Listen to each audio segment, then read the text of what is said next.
Hello again, everyone, and welcome to another exciting session of Forrester's Focus on Operational Excellence. I'm your host, Tracy Forrester, and for today's segment, we've got some exciting information about how to determine whether or not operator error is a legitimate root cause. And some things to consider when identifying operator error as a root cause of a problem. Number one, is operator error a legitimate root cause or just a quick answer to a problem? Number two, the OWL approach to problem solving.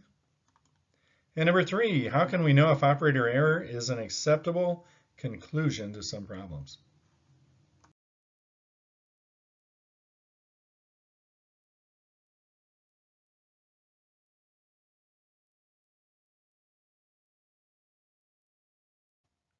Is operator error a legitimate root cause or just a quick answer to a problem? Remember that whenever possible, try to avoid using operator error as a root cause. Operator error may very well be a causal factor, but not typically the root cause. Some representatives of large companies will not even accept operator error as a root cause, and many auditors will assume you have issues with either training, process control, or leadership in general. Another problem with using operator error as a root cause is that it's typically followed with the following corrective actions: counseled operator and retrained operator. Ask yourself this question: if the training didn't work the first time, what makes you think it'll work the next time?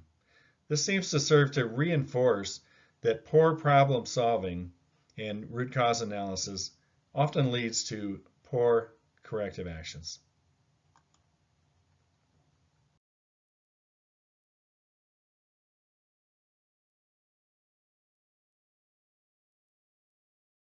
Operator error should be an exception and not the rule.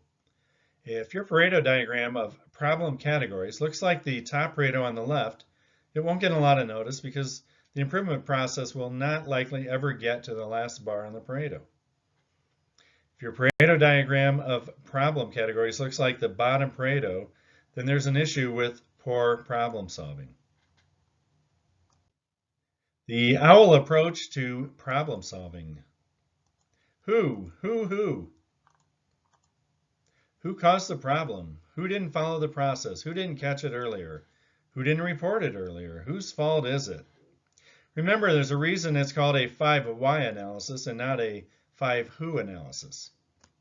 And John Lee, author of Rising Above It All, The Science of Organizational Transformation, refers to this as PBP, personify, blame, and punish.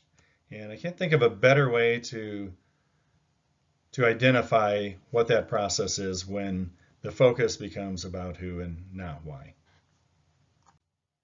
How can we know if operator error is an acceptable conclusion to some problems? When there is a rare situation where you believe the cause of the problem really is operator error, there are guidelines on the right that we can use to objectively determine and to double check your conclusions. Note the questions from David Mann's book, Creating a Lean Culture, can be asked when trying to differentiate between someone who can't do the job effectively versus someone who won't. And some of the questions from David Mann's book: number one, are the tools and equipment calibrated and working properly? Are related parts and materials in spec? Are people trained, documented, for all aspects of the job and related tasks?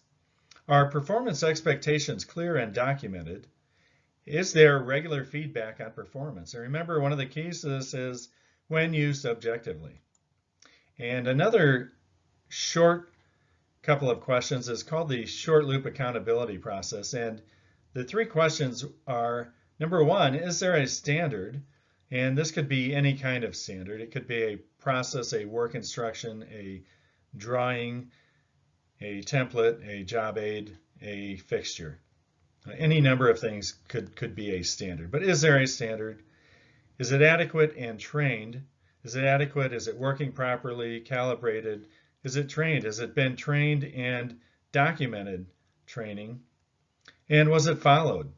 Very simply, if all those things are in place and it just wasn't followed, maybe you've got a problem where you have to deal with an operator training or retraining or whatever, but you have to get through all of the rest of it first, and you have to, again, do so objectively. How can we know if operator error is an acceptable conclusion to some problems? Question: what if the process is a manual process? Wouldn't it make sense that problems and failures are caused by the process user? And I get this question quite often when somebody is using operator error as a root cause. Not necessarily. Remember, even in a manual process, there is still a process. Even manual processes often have some or all of the following: a defined workflow and sequence, a design record, a bill of material, designated work area, raw material work in process and finished goods inventory, work instructions, training, tools, and various inspection equipment and instructions. Please remember the following. The problem-solving team leader should always ask this question: what about the process allowed the operator to err? And this concludes another session of Forrester's Focus on Operational Excellence. Thank you for watching. If you like the video and want to hear or see more from us and from the book, please help us out by doing the following.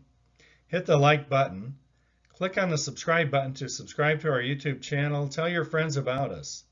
Check back for more videos based on additional lessons from the book as well as other topics from operational excellence.